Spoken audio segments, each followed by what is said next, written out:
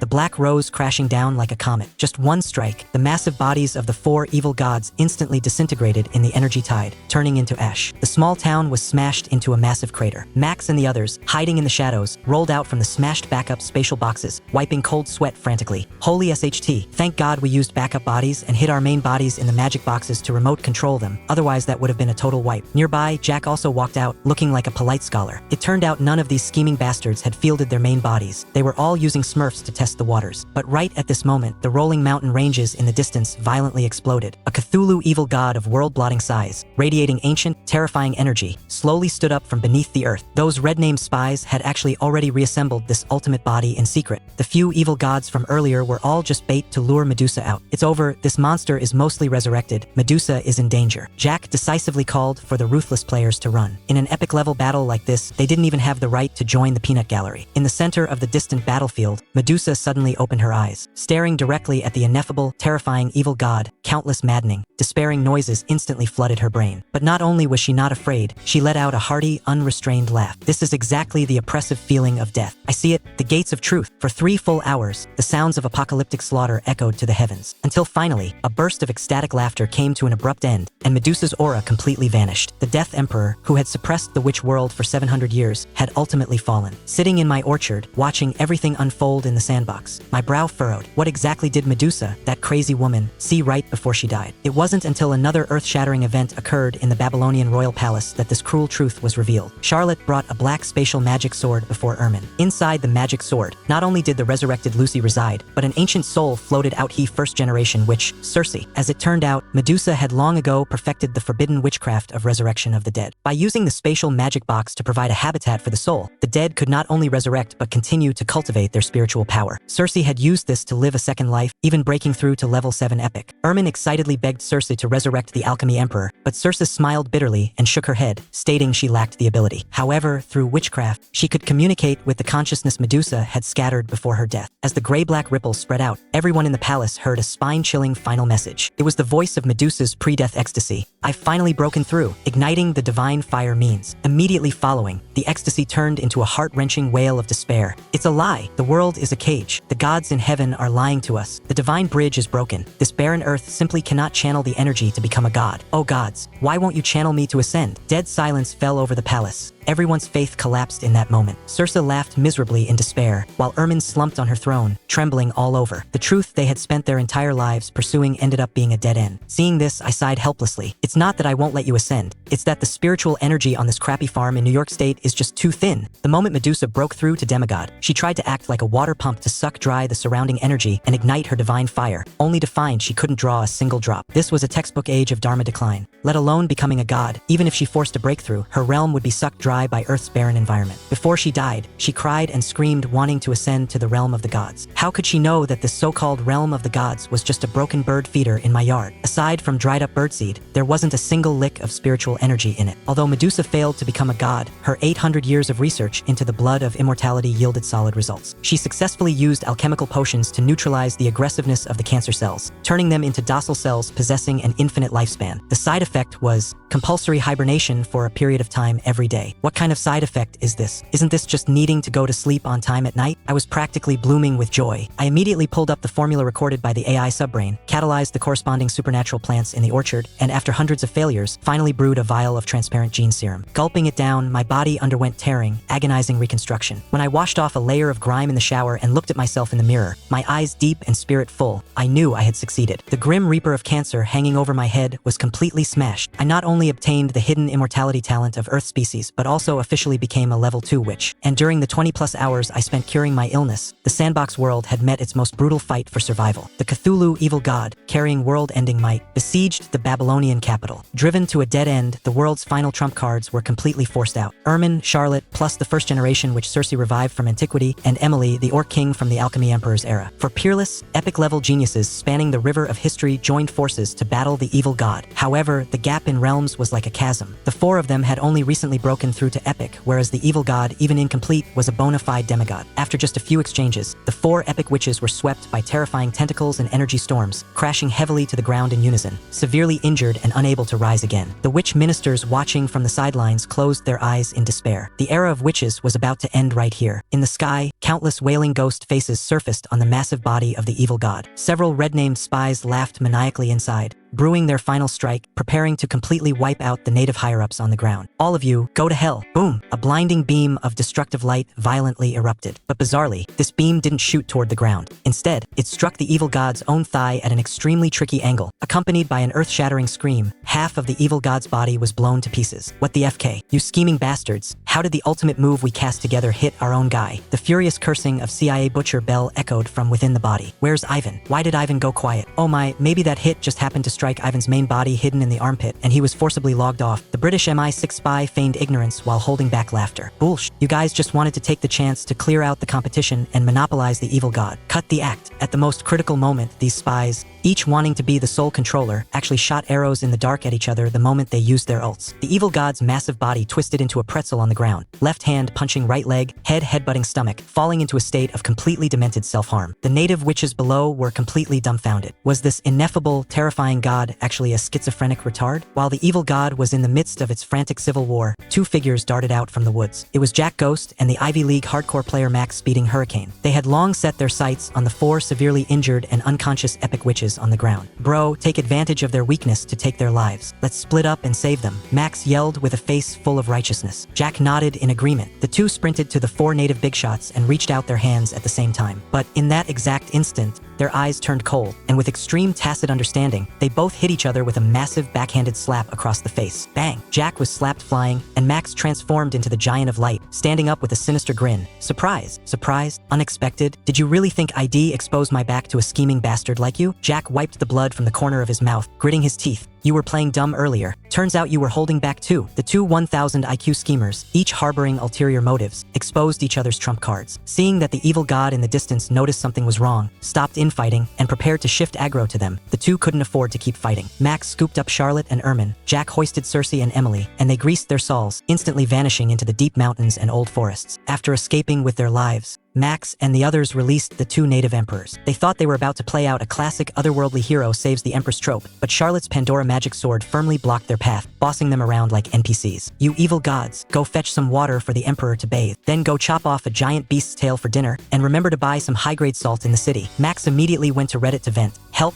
Nowadays even NPCs are giving players fetch quests, and we have to serve her master. Western netizens looked at the screenshots he posted, feeling both jealous and amused, jokingly commenting that he had triggered a hidden main story quest. But in the Sandbox, the situation had completely collapsed. Although the remaining three red-name spies were severely injured, they still crushed the world using the demigod-level broken body. In the year 940 of the Kingdom of Babylon, the three evil god kings announced the abolition of all kingdoms and established a unified witch federation. To prevent a native restoration, they issued extremely brutal ruling decrees. All evil hygiene creatures in the world were confiscated and destroyed. All hoarded witchcraft books were centralized in the capital, and civilians were forbidden from possessing any supernatural power. If discovered, kill without mercy. Towering flames blazed across the land. Countless old witches watched their burning notes of truth and wept in despair. This was the darkest era of the evil gods. These otherworldly players planned to completely castrate this world civilization, wait for this generation to die out, and then rewrite history to package themselves as the righteous gods who saved the world. Sitting in my rocking chair on the farm, I coldly watched this otherworldly version of burning books and purging magic. These spy players were indeed ruthless and had the iron fists of dictators, but they miscalculated. One think fire of civilization in this world could never be extinguished by burning a few books. Those rescued epic witches, and that group of ruthless players who loved nothing more than chaos, would never let them sit peacefully on their divine thrones. As the creator, I didn't care at all about their dictatorial game. I only cared about maximizing my profits. During this time, I poured all my energy into the 100 square foot second sandbox at my doorstep. I released 500 trial slots on the forums under the guise of virtual reality, mindfulness cultivation, and opened the monthly VIP Paytoan open beta. These goofy netizens fought tooth and nail for a spot, lining up to come in and be my cyber sweatshop workers. They controlled my 17 Rubik's Cube cells, meditating, spacing out, and grinding progress day and night in the small sandbox. All I had to do was lie back comfortably and collect money, watching these cells gradually master space witchcraft under the explosive grinding of the players. Once this batch of Rubik's Cubes cultivated to level 4 and gained self-awareness, my spatial mechanical divine army would be completely formed. Developing on two fronts, I win both ways. Meanwhile, in the Grand Sandbox, the time had advanced to the year 961 of the Kingdom of Babylon. The three evil god kings had ruled the world for over 20 years, and the entire world was shrouded in black terror. Anyone caught hoarding witchcraft books or keeping evil eye creatures was killed without mercy. But where there is oppression, there is resistance. On this day, the three spies finally tracked down the resistance army's hideout Nephthys Desert. A bunch of natives lingering on their last breath still think they can turn the tables? CIA Butcher Bell, massive as a mountain, grinned maliciously. Together with the other two spies, they descended into the heart of the desert, controlling the broken but still demigod-level evil god body. But what greeted them wasn't a panicked army of defeated remnants, but neatly arrayed native troops. Ermin and Charlotte, who had been rescued by players players years ago, led thousands of legendary-level witches, standing quietly below the altar. Did you think that for the past 20 years all we did was run? Ermin looked coldly at the world-blotting evil god above. As soon as she spoke, thousands of witches raised their staves simultaneously. The next second, densely packed points of light illuminated the sky. Those were tens of thousands of spatial magic boxes multiplied from the Pandora magic sword. Before the three spies could react, tens of thousands of magic boxes instantly interlocked in midair like a puzzle, forming a pitch-black cube radiating terrifying suction, absolute space, spatial compression, a physical dimensional strike. Ermin shouted in fury, "Holy crap, how do these natives all have spatial artifacts?" Spy Bell let out a despairing scream. Their massive bodies, hundreds of feet tall, along with the surrounding sand dunes, were forcibly sucked into that room-sized magic box space by an irresistible, violently raging force. This was a literal, physical dimensional strike. What does it mean for tens of thousands of tons of flesh and blood to be forcibly stuffed into a small box? Ermin and the others didn't even need to attack again. With a muffled squelch, the three evil gods didn't even have time to leave any last words before they were instantly crushed into a mist of meat pulp inside the space. This group of arrogant red-named spies was suffocatingly squeezed until their servers crashed, forcing them offline. Outside, X, Twitter, and Reddit instantly blew up. LFG, let's f***ing go. Natives are OP.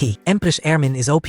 They just got one shot like that? The three red-named scheming bastards are just out of the game. The mellow-needing netizens were so excited they nearly tore the roof off. All believing this was the finale of the evil god raid, that good had triumphed over evil, and the witch civilization had gained a new lease on life. However, Legend Scholar and Max Speeding Hurricane, the high-level players who had participated in the rescue back then, posted a long thread in the Reddit game sub. The very first sentence of this thread rendered the entire internet dead silent in an instant. Don't celebrate just yet. Those three red-named spies are indeed dead, but the Cthulhu Evil Gods body has fallen into the hands of a lunatic a million times more terrifying than them. The netizens were confused. Wasn't the evil god crushed to a pulp? Legend Scholar smiled bitterly in his post. The evil god is made up of countless organ players. The flesh is broken, but the system permissions are still there. Do you guys know who took over this invincible physical body? Who? The whole internet press. It's Medusa, the Death Emperor who everyone claimed died in battle. The entire internet was in an uproar. Everyone thought that Medusa, upon discovering the truth that she could not become a god while fighting the evil god, became disheartened and went to a heroic death. But Legend Scholar's next revelation completely overturned everyone's understanding, showing us what true thousand-layer cake scheming looked like. It turned out that Medusa did indeed see the truth before her death. Earth's barren spiritual environment was simply insufficient to support igniting her divine fire. But as a lunatic who could endure for 800 years in pursuit of truth, how could she easily accept her fate? If I cannot become a god in this world, then I shall become a wraith of the underworld. Medusa decisively chose to fake her death. She abandoned her physical body, her soul escaped into the void, and she observed coldly from the shadows. When the three spies ruled the world, she had actually long noticed the clues and set her sights on the player Legend Scholar, who was hiding among the civilians. Legend Scholar wrote tearfully in his post, "This woman is too ruthless. She locked me in a basement and used all sorts of dissection methods to forcibly extract the muscle permission that controls the evil god's body from me." Medusa, a native NPC, actually bypassed the system and forcibly stripped a player of their admin privileges. With the permissions, Medusa secretly reassembled the Cthulhu Evil God's body. But she didn't just want an invincible physical body. She wanted to live forever. She didn't hesitate to fuse the blood of immortality she had researched for 800 years, which was my cancer Celcinto, the evil god's body. Seeing this, an expert player raised a question. Wait, that's not right. The blood of immortality Medusa researched has a fatal flaw. After fusion, you're forced into deep sleep 95 of the time. Even if she controls the evil god, she'd be a vegetable at the mercy of others most of the time. How is that invincible? This was exactly why I felt this solution was useless at the time. When you're asleep, any low-level which could just chop off your head. What's the point of immortality? But in the forum, Legend Scholar let out a mournful, miserable laugh, completely unveiling the most unsolvable truth of Medusa's plan. Did you guys forget the original setting of the Cthulhu Evil God? The evil god is inherently blind and idiotic. It has no sanity. Even in a state of slumber, its unconscious, chaotic tentacles and mental pollution are enough to destroy any living creature that gets near it. The blood of immortality forces her to sleep 95 of the time, and the Cthulhu Evil God's body happens to give her world-ending combat power while she sleeps. Boom!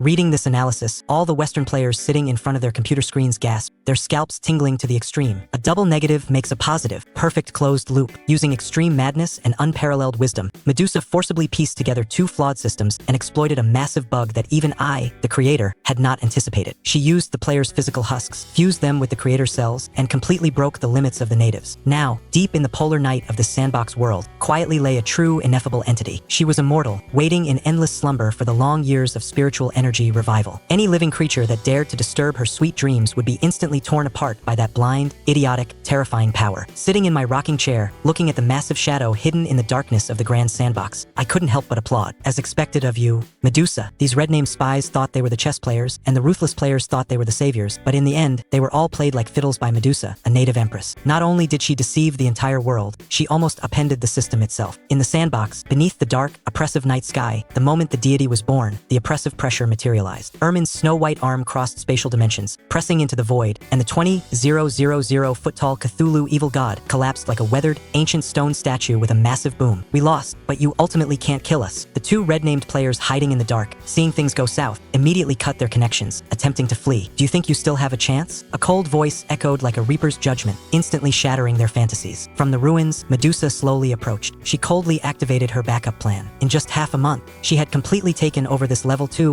aggregate body that took the power of entire nations hundreds of years to cultivate to its bitter end. Endless flesh and blood reconverged, and Medusa's body rose from the earth like a mountain peak. Her legs gradually fused into a serpent's tail covered in hard scales. Her head of long hair turned into a sky full of wildly dancing venomous snakes, and a feeling of ineffable terror, 100 times more terrifying than the original Cthulhu, swept across heaven and earth. She succeeded. She completely stripped the players of their control and transformed into a true Gorgon. The gates of the underworld slowly materialized. Ermin's voice drifted across time and space, carrying a hint of sorrow. Medusa, why did you give up being human to become such an evil entity? Medusa looked up to the sky and laughed, her laughter filled with arrogance and madness. Ermin, I do not envy your ascension to godhood. Human ability has its limits. The Alchemy Emperor, the three witches, no matter how strong they are, they cannot resist the erosion of time. But I have chosen a path that transcends humanity. With this grand physical body from a high-energy alien dimension, paired with the blood of immortality, I will have an endless lifespan to explore the higher realms of level 9 and level 10. She abruptly turned her head. That gaze, carrying the absolute rule of petrification, merely swept over them once, and the fleeing cult remnants along the way instantly turned into cold stone statues. Even that book player named Tiger Brothers didn't escape. He was directly grabbed by her, reduced to dissection material on the chopping block. The fires of war died down, the breeze carrying a thick scent of blood. The witch capital was completely reduced to ruins, its level 4 and above elites entirely sacrificed. Even more fatally, the moment Victoria University collapsed, all the evil eyes penned inside were vibrated to death alive. A millennium of civilization destroyed in a single day. The evil eye genes were severed, the era of witches ushered in its final twilight. Medusa paid no mind to the wails of the ants. Clutching the Pandora magic box holding the underworld, she dragged her massive body back to the Gorgon alchemy island that had imprisoned her for centuries, sinking into the pitch-black deep sea. In the mythological history books of the future, a stroke like this would be left. Across the great ocean, the Gorgon guards the gates of the underworld. Those who look directly upon her shall turn to ash. For the living beings in the sandbox, this was a catastrophe. But for me, sitting in my yard, this was a massive bumper harvest. In this battle, 70% of the living beings in the witch world turned to ash. The spiritual energy overflowing into the sky surged into my body like a bursting dam. My realm, originally stuck at level 2, which was instantly breached. Level 3, level 4. In less than half an hour, I was forcibly pushed to the level 4 witch tier. I couldn't suppress my ecstasy. Riding my dirt bike, I ran to the dry riverbed outside the farm and casually shaped a warhammer of air. With a deafening boom, the entire riverbed trembled violently. Sand and mud blasted into the sky, directly blowing a massive crater into the ground. I swallowed hard and quickly slipped away. That was only half my power. If I went all out in town, I'd probably be on the front page of Fox News tomorrow. Back in the yard, I chugged a Mountain Dew, flipped open the gold-embossed vintage English calligraphy book Genesis, and wrote down the latest record. End of the prosperous witch era. Cthulhu descends. The fourth mass extinction breaks out. Witches perish. The era in the sandbox turned the page, while the game forums in reality exploded. Western players were frantically denouncing the red-named players who destroyed the civilization. And the number 1 shitstir Max Speeding Hurricane was smugly posting on Reddit, explaining his wondrous experience of having his body played with and soul dissected by Medusa. He also extremely punchably noted that Medusa now sleeps for 100 years and only wakes up for 5, meaning the book bro Tiger Brothers she grabbed would have to rot in a sunless storage cabinet for at least a century before his next dissection. Looking at this bunch of livestock with too much energy, I sneered. Idle hands are the devil's workshop. It's time to squeeze out their surplus value. I immediately ordered the AI subbrain to officially launch the open beta of Wizard Community. This was a pure miniature sandbox, no monster killing, no leveling up, only meditation. I wanted to let these guys experience what boring mindfulness cultivation was, while conveniently having them AFK grind levels for me. Having arranged the coolies, I started planning a new world in the second large sandbox. The first sandbox evolved an inner space divine realm, so for the second sandbox, I had to do something different. A surface world is too monotonous, so I'll dig underground, build a magnificent fantasy hollow earth. As for a light source, isn't that Demigod Phoenix who got beaten into doubting its existence a ready-made sun? This time, no ordinary Zerg. I'm going to use the Rubik's Cube gene with innate spatial talents, fused with the blood of a strong monkey I bought for 500 at the pet store. Once this new human race starts cultivating, they'll have built-in spaces in their bodies. When they die, I can directly harvest countless small spaces to piece together a massive space. This is literally a pollution-free, zero-emission human space manufacturing machine. Actions speak louder than words. I put on those blue Home Depot lab shoe covers and stepped into the 100-acre sandbox once again. AI subbrain, slow down their time flow 1-to-1. The moment my 20,000-foot-tall true creator body stepped into the sandbox, the rules of the entire world went berserk instantly. Medusa at the bottom of the sea and Ermin in the underworld simultaneously felt this terrifying, hair-raising supreme power. The white clouds in the sky turned into wildly stretching afterimages. The sun set and rose like a meteor. 100 years of time was being forcibly compressed into a single day. This was a divine method that transcended matter and causality, directly warping the dimension of time. Is this the creator?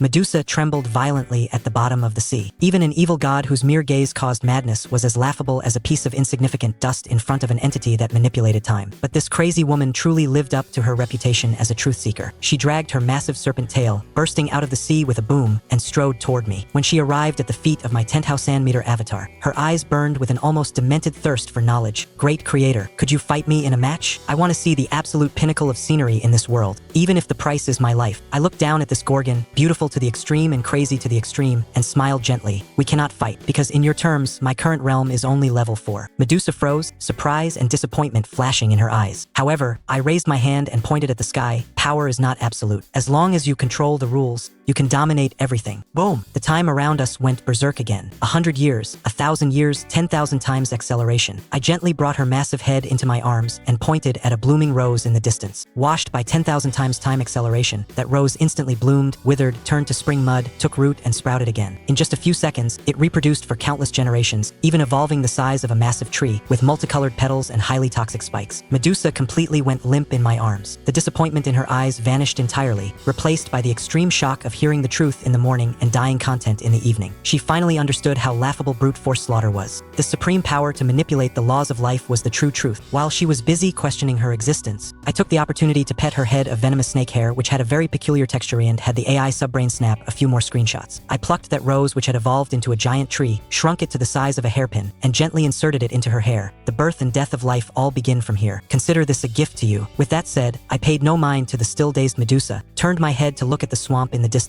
and tapped my finger lightly. That Demigod Phoenix hiding in the mud and trembling instantly experienced aging, death, and fiery rebirth, turning back into a fire-red phoenix egg. I pulled an empty Mountain Dew can from my pocket, stuffed the phoenix egg inside, turned around, and stepped out of the sandbox. The moment I left, Medusa, awed by the supreme power of time, finally snapped out of it. She carefully caressed the rose on her head, then turned and sent it into Ermin's small underworld space. Receiving this flower, Ermin borrowed the supreme power of the gods to establish the laws of the underworld with a grand stroke. Endless seawater poured in, turning into the agonizing river that cleanses souls, the Cocytus. The flower split into massive ancient wood boundary markers, guiding the souls to the blissful Elysium and the agonizing Tartarus. Within this 200 cubic meter space, the embryonic form of the underworld was finally and thoroughly stabilized. Meanwhile, I was walking into the kitchen holding that can with the phoenix egg. I boiled a large pot of water, tossed in a handful of premium Lipton black tea, and threw the phoenix egg right in, covering the pot to let it simmer on low heat. The water in the pot bubbled. The poor demigod phoenix inside the eggshell had no idea what was happening outside. It only felt an ultimate warmth enveloping it, thinking it was in the loving embrace of the creator,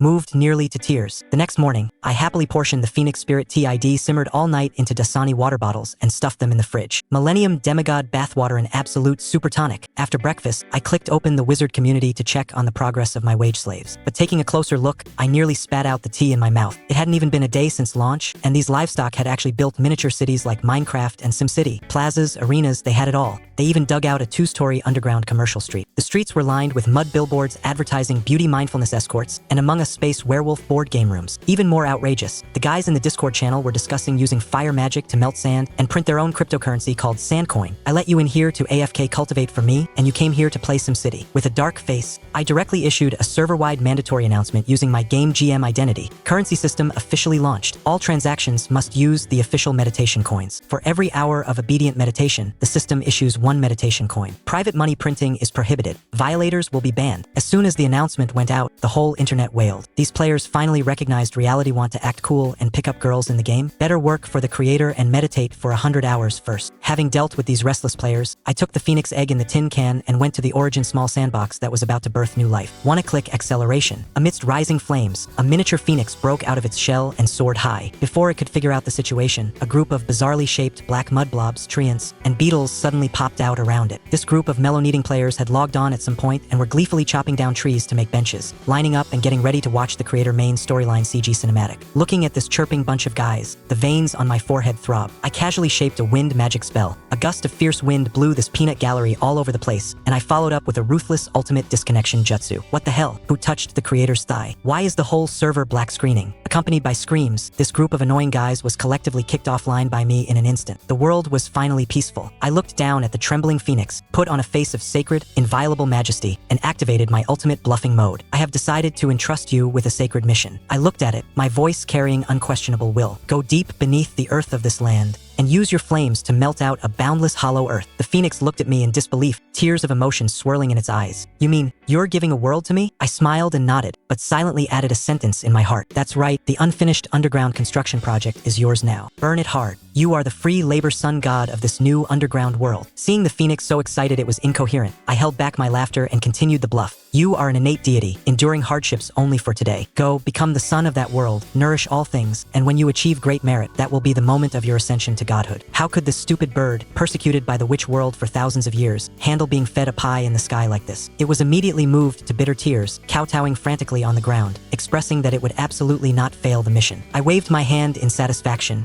and the phoenix instantly underwent cell division, regressing back into a fire-red phoenix egg. I shoved the egg into the can, turned around, and forcibly kicked offline the group of players in Discord who had just logged on and were preparing to watch the cinematic CG. Are you kidding me? Are the secrets of the creator machine something you can watch? Walking to the cellar of my farm's barn, I grabbed a shovel and grunted as I dug down. I dug a tunnel dozens of feet deep, arriving exactly beneath the grand sandbox. I shoved the phoenix egg deep into the dirt, turned around, and left. Let the new world open from the chaos. As soon as the words fell, a resonant phoenix cry erupted from deep underground. The phoenix egg, wrapped in darkness, instantly broke its shell, and billowing flames tore through the darkness like a sharp sword. A 100-square-foot underground space was forcibly melted and pushed open in the extreme heat. The sky rose a foot a day. The earth thickened a foot a day. If this shocking, world-creating scene were recorded, it would absolutely be a mythological epic-tier famous scene. But as I sat at the tunnel entrance, wearing Home Depot welding goggles and watching this excavator chicken work, my brow furrowed. This stupid bird was too honest with its work. The design height for the underground space was 40 feet, and it actually burned all the dirt top, bottom, left, and right into high-density crystalline rock walls. After burning for an hour, which equaled 4 years in its world, the phoenix finally collapsed from exhaustion, flapping its wings and panting heavily. A contractor can't not feed his workers. I casually grabbed a handful of dry oats and dog food and tossed it down the tunnel entrance. The oats and dog food landed on the scalding rock wall, instantly cooking from the residual heat and emitting a bizarre, fragrant scent. The phoenix, starving, pounced and started pecking away furiously. After it was fed and watered, I pulled the garden hose, turned on the faucet, mixed in some marine salt, and just blasted water straight into the hole. White splashes cascaded down, quickly forming a vast ocean in the underground world. Next, I awakened the insect hive subbrain. Drop spores, 10,000 times acceleration. When the phoenix looked at this great flood falling from the sky, and the primitive life frantically incubating in the seawater at a visible speed, it was completely awed by the supreme power of the creator. It willingly embedded itself into the stone wall of the underground firmament, transforming into a blazing sun that never extinguished. It was even so bored that it pinched the metal impurities smelted from the dirt into colorful beads, dotting them across the ceiling to create a brilliant starry sky exclusive to the hollow earth. But being the sun god is extremely lonely. Under 10,000 times acceleration, 100 years for the phoenix meant the spores in the ocean had evolved for 10,000 years. The originally murky waters grew colorful plants, and primitive life reproduced and played in the water. The phoenix, acting as the sun, watched from the sky for a full 100 years, its maternal instincts overflowing to the extreme. It wanted to get close to these cute little lives too badly. So, this stupid bird folded its wings and slowly descended from the firmament, attempting to stroke the surface of the sea. Forgot one thingit was the sun. When a high-temperature blazing sun gets close to the sea, there is only one consequence. The seawater instantly boils. Boom! Massive amounts of steam shot into the sky. The entire ocean was directly boiled into a pot of boiling water. Countless newly born small lives died on the spot in the scalding boiling water, turning to ash. Because of a stupid bird's overflowing maternal instincts, the first mass extinction of the underground world casually descended just like that. I destroyed them. The Phoenix looked at the ocean that had turned into a pool of dead water, cried down breaking, and frantically flapped its wings to flee back to the firmament. It finally understood that it could only bring light but could never touch life. Just as it was isolating itself, it suddenly noticed a lotus radiating a cyan glow on the dried, scalding mud bed. This green lotus had actually withstood the extreme heat of the boiling seawater and tenaciously survived. The Phoenix treated it like a supreme treasure, carefully using its spiritual power to dig up the green lotus and plant it in its sun palace. Every day, it talked to a flower, treating it as its only spiritual sustenance. Looking at this shooting sun god bursting with a maiden's heart, I shook my head helplessly. The underground world's ecosystem would take several days to recover, so I simply picked up the chilled Phoenix bathwater from the fridge, took a sip, and shifted my view back to the grand sandbox of witches on the surface. By this time, a full 200 years had passed in the witch world. Because the level 4 and above elites had been entirely wiped out in the battle against Cthulhu, and the evil eye genes were completely severed, the witch civilization experienced a severe gap and regression. The alchemical airships that once filled the sky and the towering hanging gardens of Babylon had all become mythological stories from the mouths of troubadours. Now, the human kingdom's technology had regressed to the Middle Ages. Everyone only believed in the cold weapons in their hands, and no one believed that hundreds of years ago, humanity once possessed power comparable to the gods. And on the ruins of the Cthulhu capital, a beautiful tour guide was leading a group of aristocratic tourists, showing them an ancient monument. She was the first-generation holy maiden of light, Linda. Relying on the Phoenix blood distributed back then to ignite her divine fire, she forcibly endured for 200 years, but she had also reached the end of her life. From a high and mighty holy maiden, she regressed into an ordinary tour guide with only level 2 strength. The tourists looked at the records of witches defeating the evil god on the monument and scoffed. If you're gonna make up a story, at least make it plausible, right? Humans building a city on the body of an evil god and saying orcs were created by witches? That's too ridiculous. Exactly, the Pope of Light even said his wife was Emperor Ermin. The figures in mythology are all improper lunatics. Just as everyone was mocking, an inconspicuous young man in the tour group suddenly spoke. What the guide said is all true. Witches did indeed possess the power of gods. The tourists looked at him like he was an idiot. What proof do you have? The young man pointed at the statue of the Pope of Light nearby and said deadpan, because I am the book in the Pope's hand. The Pope was indeed a pervert, yelling emperor wife every day, and we beat him to death ages ago. The whole crowd erupted in laughter. Everyone thought he was a mental patient trying to show off, but only Linda trembled all over, staring dead at that young man. After the tourists scattered, the young man walked up to Linda and smiled slightly. 200 years. I've returned. He was exactly the player who had transformed into the Book of Light Tiger Brothers. Medusa spent 200 years not only finishing the dissection of all his muscle groups, but also conveniently helping him possess the body of a human youth, considering it his clear reward. Looking at the blonde Linda before him, whose face remained youthful but whose lifespan was running out, Tiger Brothers knelt on one knee and kissed the back of her hand. The last witch in the world. Will you marry me? Tears streamed down Linda's face as she nodded heavily. 3 days later, the two held a wedding with no living guests in an old building in the windmill town. The audience seats were filled with the spirit tablets of the heroes who died in battle at the underworld alchemy array back then. Ermin, Charlotte, the necromancer witch, even the black and white memorial photos of Max speeding Hurricane and that group of players were placed there. Holding Linda's hand, Tiger Brothers raised a glass to a hall full of ghosts of the old era, yelling through tears, "Brothers, say it with me cheese." When these wedding screenshots featuring black and white memorial photos were posted on Reddit, players all over the internet sighed in lament. The final afterglow of the old era was finally coming to an end. Originally, Tiger Brothers just wanted to quietly spend the last 3 years of Linda's life with her, but before the honeymoon was even over, trouble came knocking. The people touring the ruins that day weren't ordinary tourists at all, but a group of illegitimate aristocratic sons with awkward statuses who deeply believed in the witch legends. Through clues, they discovered Tiger's identity and showed up at his door every day in heavy armor, kowtowing and begging him to take them as disciples. Tiger kept his doors closed, and this group rationalized it as the test of the gods. When Tiger went out to buy groceries, the auntie at the market would suddenly transform into a burly knight, grabbing him and frantically reciting the quotations of the Pope of Light. God said, "Don't bow your head, the crown will fall. If you can't handle me at my worst, you don't deserve me at my best." Tiger was driven nearly insane by these Chiunibiu aristocrats. He stayed up all night to post a cry for help on Discord. "Big bosses, how do you stealthily eliminate a group of aristocratic youths in another world? Waiting online, it's urgent." The players in the group died laughing, but jokes aside, everyone realized a serious problem. The evil eye genes were gone. Even if these NPCs wanted to practice witchcraft, they couldn't. What could they be taught? Just then, several red-named spy players who had been lurking finally stepped forward. Since the evil eye system is severed, why not open the evil god system? The deductive genius Nameless Dragon directly dropped a theoretical scheme that shocked the entire internet: the potion sequence system. The Cthulhu Evil God was pieced together from 173 different muscle groups. Although humans cannot directly devour a complete evil god, what if these 173 genes were split into 173 potions and taken one by one? As long as you collect 7 specific potions and drink them in sequence, you can piece together a miniature, complete evil god gene within your body. Nameless Dragon immediately provided the first formula, the fighter pathway. Select the 3rd, 7th, 76th, and other gene fragments that focus on muscles, bones, and skin membranes. Drink the sequence 1 potion Muscleologist to strengthen the physical body. Drink the sequence 2 Bone-Bearing Man to temper the periosteum. Grind potions all the way to sequence 7, and you will possess the ultimate physical violence to tear apart giant beasts single-handedly. Following closely, Stealth Assassin dropped the Necromancer pathway focusing on mind control and corpse resurrection. CIA Ace Agent Bell dropped the Magic Swordsman pathway combining melee combat with curses. As for the source of the potions, even simpler, have the believers draw an alchemical array, sacrifice some offerings, and commune with the underworld. To expand the underworld's territory, Ermin and Medusa absolutely wouldn't mind slicing some meat off the sleeping evil god and having the underworld's Grim Reapers act as Amazon delivery drivers to bring the goods right to the door. This whole operation gave the players across the net a collective high. Through brainstorming, these netizens had actually crowdfunded a brand new supernatural cultivation system akin to Bloodborne right on the ruins of the witch civilization. Receiving the guide, Tiger Brothers directly tossed the formulas to the aristocratic youths kneeling at his door. You want power? Go hunt mutated magical beasts, collect materials, and brew the potions yourselves. But I warn you, this power stems from the evil god. Those with weak wills will definitely turn into mindless monsters. The leading aristocratic youth, Albert, didn't hesitate to drink the sequence 1 Muscleologist potion. After a bout of intense agony, he sent the strongest knight in the squad flying with a single punch. Feeling the explosive power within his body, Albert's eyes turned blue dread as he laughed maniacally.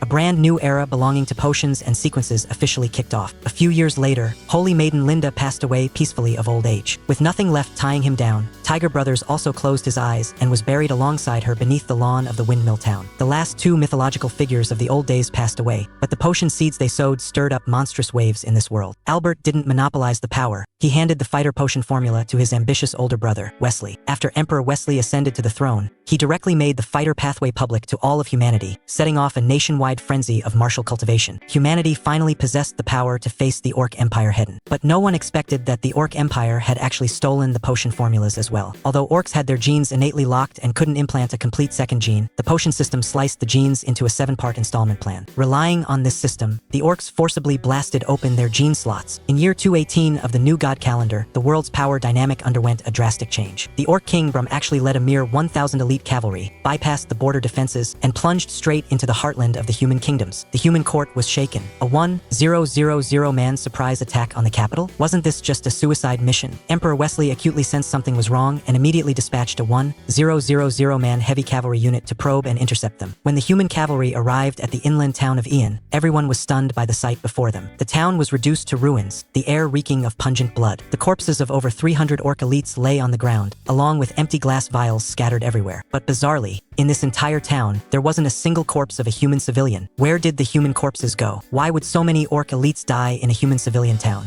Fear spread among the cavalry. Suddenly, a young cavalryman originally from this town rushed madly toward the collapsed door of his home. Beneath the rubble lay the corpse of a tall, green-skinned female orc. The soldier roared, drew his sword, and frantically hacked at the orc corpse to vent his hatred. But when he hacked until he was exhausted and accidentally saw the facial contours of the female orc corpse clearly, the sword in his hand dropped to the ground with a clang. That twisted, agonizing, horrific green-skinned face actually looked exactly like his own biological mother. The soldier's hair stood on end, his legs gave out, and he collapsed into a pool of blood, a chill shooting straight up to his skull. Why does the face of this green-skinned monster look like my mom? A terrifying hypothesis instantly enveloped the entire human cavalry unit. The 1,000 men led by the Orc King didn't come to fight at all. They brought massive amounts of some unknown potion, slaughtering human towns and villages along the way. Those orc corpses on the ground weren't invaders at all, but innocent human civilians whose genes had collapsed and died horribly after being forcibly injected with the potion. The Orc Empire had mastered a taboo potion that turned living humans into orcs. Panic spread wildly through the human army. When the 1,000-man scouting cavalry pressed deeper and finally saw the main force of the Orc Kingdom clearly, everyone despaired. In just a few days, the original 1,000-man invasion force had snowballed into a massive army of 8,000. The tall and imposing Orc King Brom, riding a giant beast, looked down coldly at the surrounded human cavalry. Administer the potion to them. Amidst shrill screams and the crisp cracking of twisting bones, the original human soldiers, forcibly injected with vials of the mysterious potion, underwent genetic mutations, forcibly stretched into 7-foot green-skinned orcs. Join us, or die. Brom's voice held not a shred of emotion. Looking at those comrades who refused to yield and were ultimately beheaded on the spot, the human knight commander trembled and lowered his head, leading the remaining broken troops to merge into the orcs' torrent of steel. You are orcs now. Humans will only treat you as monsters and kill kill you. To survive, you know what you have to do. The orc dwarf strategist smiled sinisterly, handing the butcher's knives to these newly transformed humans. 7 days later, an orc monster army numbering in the tens of thousands arrived at the gates of the human capital. Inside the royal hall, Emperor Wesley listened to the frontline reports, his face the color of dead ashes. It's over. The human kingdom is completely over. He slumped powerlessly onto the throne. The orcs had mastered the taboo potion to convert living humans into their own kind. This was an unstoppable, snowballing plague war. His only consolation was that he had exiled his younger brother Albert to the magical Beast Mountain range on the border early on. Perhaps he could preserve the last spark of humanity's revival. However, 3 days later, the capital gates were breached. Amidst a mountain of corpses and a sea of blood, a blood-soaked figure leading over 1,000 elite knights violently hacked through the orcs' encirclement and rushed to Wesley. "Albert, are you crazy? Why did you come back here to die?" Wesley was so angry he coughed up blood on the spot. "A knight's honor absolutely forbids me from abandoning my king and retreating," Albert roared, protecting Wesley as they fought their way out, ultimately being tightly trapped by tens of thousands of orc troops on a lone mountain. Surrounded by enemies on all sides, they had fallen into absolute desperation. In the real world, I was sitting in my farm's yard munching on an apple, casually reading the battle report sent by the AI subbrain.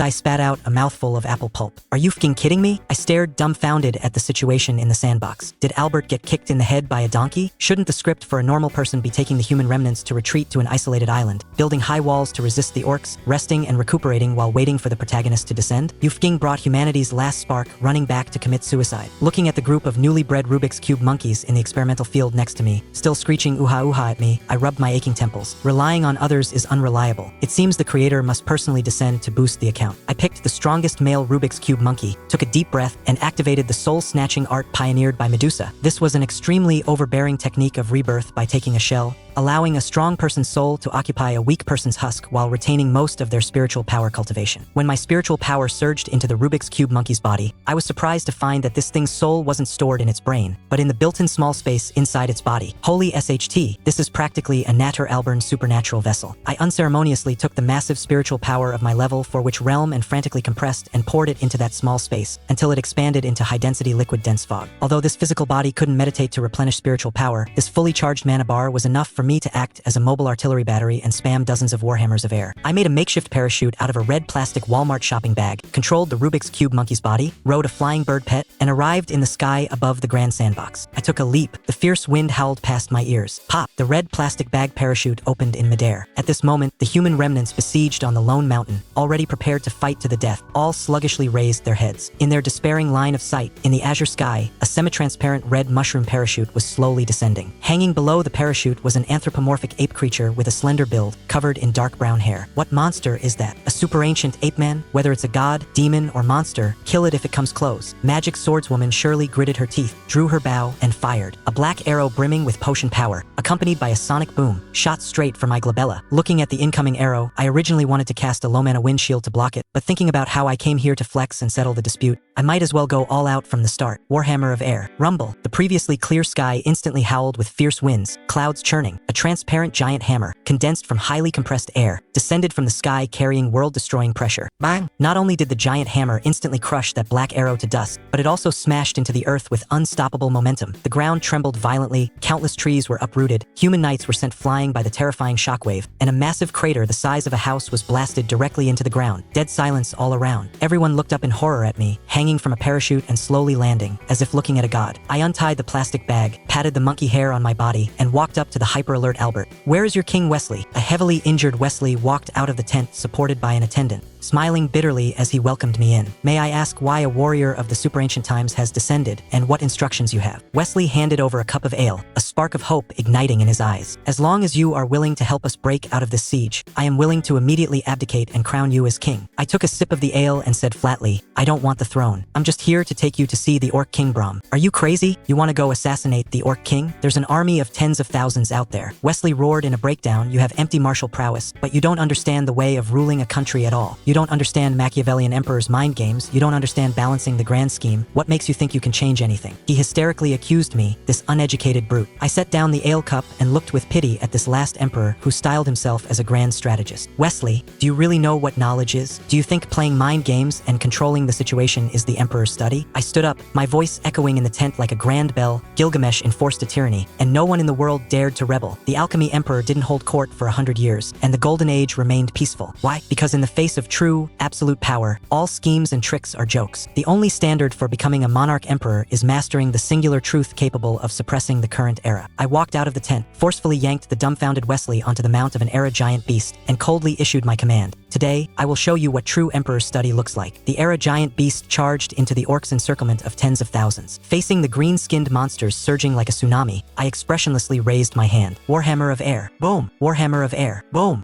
I strolled through the beast's tide like I was taking a walk in the park, slamming down air hammers one after another. The earth was forcefully plowed into an abyss of flesh and blood dozens of feet wide. Countless orcs were smashed into meat paste amidst screams, severed limbs flying everywhere. I was like a ruthless bulldozer, forcibly carving a wide, open road straight to the capital right through the encirclement of tens of thousands of troops. Emperor Wesley, sitting behind me and watching this apocalyptic mythological scene, had his worldview completely shattered, so terrified he couldn't speak a single word. Half an hour later, the era giant beast stopped in front of the royal palace gates occupied by the orcs. Orc King Brum sat on the throne, looking at me, the monkey who had blasted open a path through an army with a single punch. Suppressing his inner fear, he tried to recruit me. Warrior, if you are willing to surrender, I will name you the first commander of the orcs, and we shall share the world. I sighed, too lazy to waste breath. Warhammer of air. A single air hammer blew away half the grand hall. 2 level 3 potion assassins hiding in the shadows attempting a sneak attack had just lunged into midair when I casually smashed them into bloody mist with 2 air hammers. I pressed forward step by step, walking right up to Brahm. Warhammer of air. 30 transparent, formless air hammers condensed behind me simultaneously. The terrifying shockwave blew my black hair into a wild dance, the entire royal palace shaking under the godlike pressure. Feeling that destructive aura capable of instantly crushing him to dust, the previously arrogant Orc King Brum went weak in the knees. With a thud, he fell to his knees, his proud head pressed tightly against the cold floor tiles. I retracted the air hammers, looked around at the trembling higher-ups of both kingdoms, and announced calmly, "My name is Messiah. From this day forth, I am the monarch emperor suppressing the era. Both kingdoms shall revere me as the highest." After speaking, I turned and left, not even sparing them a single glance, leaving the emperors and full courts of both kingdoms completely lost in the wind. Just like that, I used the simplest and most brutal method to forcibly halt this war of genocide. As for founding a nation and becoming emperor, quit joking, I don't have time to play Game of Thrones with them. I had to take advantage of my main Bodis mana bar not being empty yet to hurry to the National Library, cram up on witch knowledge, and solidify my level 4 realm. For the next few decades, the VD Chimia library had a mysterious black-robed figure who clocked in every day to read books. And in the official history, the new god calendar left behind this mysterious record. Year 219, the orcs invaded with the might of their whole nation. The mysterious Emperor Messiah appeared out of nowhere, suppressing the 2 great kingdoms with his own strength alone, then drifted away, wandering the world, his whereabouts unknown. Meanwhile, in the Hollow Earth's new underground world, the Phoenix, whom I had coaxed and tricked into the underground, was diligently fulfilling its duty as the laborer sun god. It not only expanded the underground space into an upper and lower layer, but also used 9 stone pillars to prop up heaven and earth. It even took the metal impurities extracted and made them into stars, plastering them all over the ceiling. Watching the single-celled organisms frantically multiplying in the seawater, the Phoenix, lonely for a century, suddenly felt an overflow of maternal instinct and tried to touch the sea surface. As a result, a high-temperature sun got too close to the seawater, boiling the entire ocean into a pot of hot water, triggering the underground world's first mass extinction. The Phoenix cried heart-wrenchingly. To relieve its loneliness, the stupid bird began courting death. Frantically it cut open its veins, plucked out its feathers, shattered its bones, and threw these bits and pieces full of demigod genes into the sea, trying to create gods to keep it company. After countless genetic collapses and mass extinctions, the underground world finally birthed the first batch of innate beings that survived the assimilation of the Phoenix bloodline. 9 golden firebirds transforming into 9 suns, a bone radiating a soft glow transforming into a cold moon, purplish red feathers transforming into winds and clouds that blotted out the sky. Looking at these 13 innate ancient gods born from the chaos, the Phoenix, satisfied, flew back to the firmament and started to AFK sleep, leaving the task of patrolling heaven and earth entirely to its cheap offspring. And in the real world above ground, I was looking at the group of newly log-eaten players on Discord and Reddit. The rich Beverly Hills heiress player Dragon Girl, to fulfill her ultimate perverted dream of letting the creator eat me, actually evolved her plant species into a bizarre plant called the Ivy League tree. This tree could grow infinitely. Its roots could absorb all corpses and soul energy, eventually bearing incredibly delicious energy fruits on its canopy. Watching the rich heiress control the vine dragon tree with 2 long legs, happily running up to me to offer the fruit, and even tweeting everyone look and see if the creator has cavities, I was completely speechless. However, this Ivy League tree that could grow infinitely and absorb energy was simply the perfect divine pillar to prop up the underground new world, much like Yggdrasil from Norse mythology. I immediately made the call, initiated the 4th closed beta, forced a system update, and temporarily kicked these guys offline. Then, I returned to the underground world and and awakened the insect hive subbrain. Load the Rubik's Cube monkey gene sequence. Use the spores in the ocean and begin reproduction. Catalyzed by 10,000 times acceleration, the ocean boiled. One by one, dripping wet, anthropomorphic ape creatures covered in black hair slowly crawled onto the land. Above in the sky, the golden crow ancient gods patrolling heaven and earth let out a shocked cry. The sleeping phoenix was awakened. It poked its head out, looking down at the murky ocean below, its eyes full of disbelief. This is the gods creating humans. Immediately following, with a massive boom, a giant black stone tablet fell from the sky, crashing heavily into the newborn human tribe. The tablet was engraved with the meridian circulation method, exclusive to the Rubik's Cube monkeys for expanding the space in their bodies, which I had spent decades deducing, while inside the body of Emperor Messiah. Time flowed on. Protected by the ancient gods and guided by the stone tablet, the human race began their blood-drinking, raw-meat-eating tribal civilization. The phoenix watched as these humans, weak as ants, improved their strength by leaps and bounds relying on the cultivation method on the tablet, and an indescribable fear rose in its heart. They are humanoid, and the creator is also humanoid. Could humanoid forms be the protagonists of heaven and earth? The psychological trauma of being frantically persecuted by humans in the witch world resurfaced, and the phoenix's eyes gradually grew cold and resolute. Rather than waiting to be surpassed by them, it's better I surpass myself first. I want to become a god, the very first true god in this world. The phoenix summoned the most powerful female leader of the human race. Amidst a blinding, sacred radiance, the phoenix abandoned its massive physical body, transformed into a wisp of a primordial spirit, and forcibly rushed into the female leader's inner space. Body transforms into the primordial spirit, will becomes the vessel, a single Tao fruit entrusted to the void heaven. The originally black-eye-red ape leader shed her hair under the baptism of the divine fire, transforming into an exquisitely graceful, flawlessly beautiful woman. She slowly draped herself in animal skins, felt the vast divine power within her body, and a proud, cold smirk curled the corners of her lips. From now on, there is no longer a phoenix body in this world.